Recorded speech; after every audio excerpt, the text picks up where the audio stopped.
Halo teman-teman, aku Wanda Marsanda yang bakal nemenin kalian untuk belajar gimana sih strategi dan kebijakan pengelolaan perikanan tangkap yang berkelanjutan.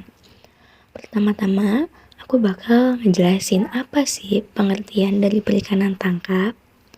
Perikanan tangkap sendiri ini merupakan sebuah usaha penangkapan ikan beserta organisme air lainnya yang berada di alam liar. Masalah yang sering ditemuin yaitu adanya penangkapan ikan berlebih, serta adanya juga polusi laut. Lalu, apa sih pengelolaan perikanan tangkap yang berkelanjutan itu? Nah, pengelolaan perikanan tangkap yang berkelanjutan ini dilakuin demi menjaga keseimbangan sumber daya ikan dalam jangka panjang dari seluruh aspek utama perikanan. Aspek-aspeknya itu ada biologi, lingkungan, ekonomi, dan sosial. Dalam aspek biologi, itu kita mencari bagaimana cara menjaga sumber daya ikan untuk berkelanjutan produktivitasnya.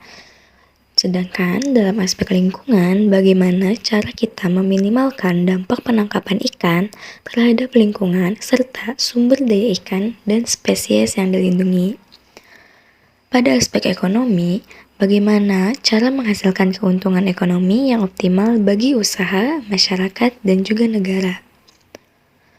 Di aspek terakhir yaitu sosial, bagaimana cara kita memaksimalkan peluang kerja bagi nelayan dan masyarakat serta menjaga harmoni antar semua pihak, baik individu maupun komunitas. Nah, strategi dan kebijakan apa sih yang bisa kita lakuin?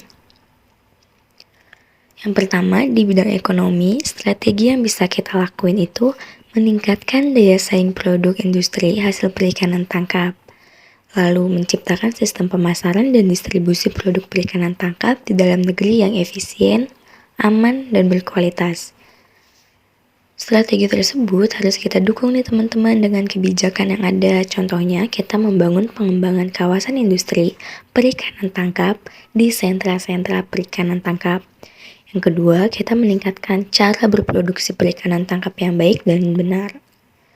Lalu, di bidang sosial, strategi yang bisa kita lakukan adalah meningkatkan kualitas dan kesejahteraan nelayan serta tenaga kerja perikanan tangkap.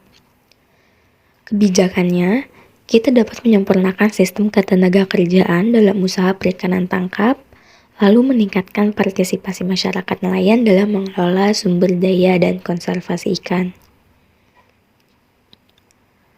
Di bidang ekologi, strategi yang bisa kita lakukan yaitu pemberantasan kegiatan IUU, yaitu illegal, unreported, unregulated fishing.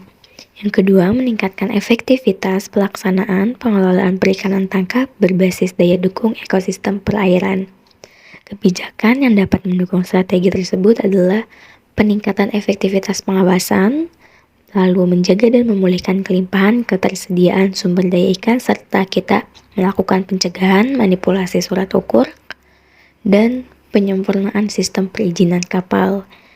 Yang terakhir adalah strategi dan kebijakan dalam bidang kelembagaan. Yang pertama, strategi meningkatkan kapasitas kelembagaan pengawas sumber daya ikan dan efektivitasnya penegakan hukum, yang dimana kebijakannya yaitu meningkatkan kapasitas kelembagaan pengawas perikanan, lalu meningkatkan kualitas sumber daya manusia dalam mengelola data perikanan tangkap, dan yang terakhir yaitu meningkatkan sarana dan prasarana untuk pengelolaan data dan informasi perikanan tangkap.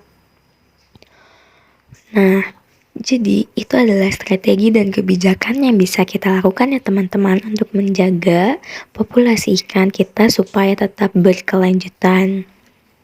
Jangan lupa untuk like, komen, dan subscribe.